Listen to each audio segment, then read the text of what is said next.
experiencing was monstrous joy. She referred to it herself that way. When she said, she did not stop at the very bottom of my page, I have edition 13, I'm in 14th edition. She did not stop to ask if it were or were not a monstrous joy that held her. This is after she got the news, and then that sense of freedom was beginning to eke in, all right? A clear and exalted perception enabled her to dismiss the suggestion as trivial. So what I would point out, I'm now on the last page for me, what I would point out about this woman is a couple of reminders. If you're at all interested in this story, I said you look up the author, you look up the title, you get the setting, which is time and place. Because without that, you can't appreciate what she's feeling.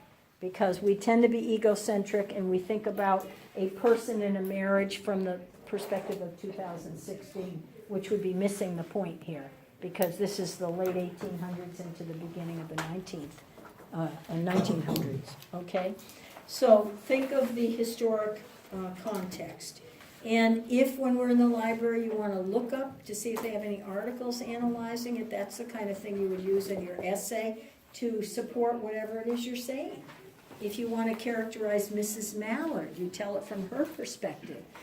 The other thing that I said to the other 101 class was it would be a very different essay if you wanted to try to look up information on a husband's role at the time, just for the sake of a different perspective, and write about it from his point of view. Just a thought, it could be an interesting essay. All right? All right, so I want to look at what I underlined on the second page. Some of these are very psychological, and if I were doing this essay, I would write about the psychology of her character, because that's really a way that you really see her clearly and go through those layers of things that she's experiencing. All right? So at the top of my page, I'm reading from section 13. She knew that she would weep again when she saw the kind, tender hands folded in death.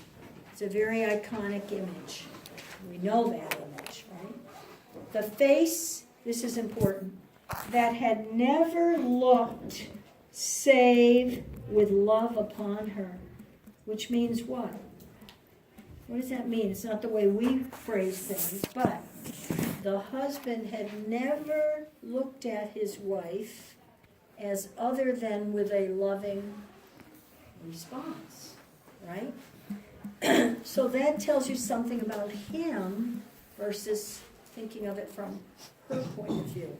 Excuse me. Fixed and gray and dead, the reference to the moment, okay, of death. But she saw beyond that bitter moment, and this is again a little in to her, a long procession of years to come that would belong to her absolutely. And she opened and spread her arms out to them in welcome. So she's getting past that initial shock and sadness and all the rest of the stuff and feeling guilty about, because she knows she ought not probably on some level be feeling or expressing this.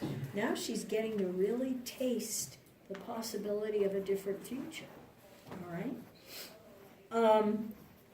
This is an interesting one in section 14. There would be no one to live for her during those coming years. She would live for herself.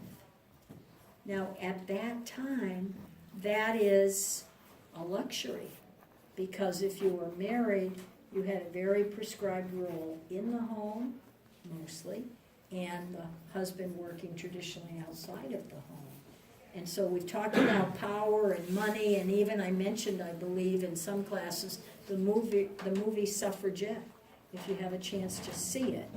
Very powerful, gave me a look into protesting of women at that time, early 1900s, because they were looking to have some say in their own future. They didn't have the right to vote. And this was going on all around the globe. And initially, women, according to this, what I saw in the movie Suffragette, some were willing to join the protest, but not be violent. Some women who were so frustrated were shown in the movie throwing rocks at windows and breaking the glass. It never occurred to me for some reason. I mean, it just reminded me that people respond to situations differently. And as it became more steadfast, women really speaking out all around the world, different countries began allowing them, quote unquote, to vote. 1920, I believe, for the United States. So think about yourself. I know it's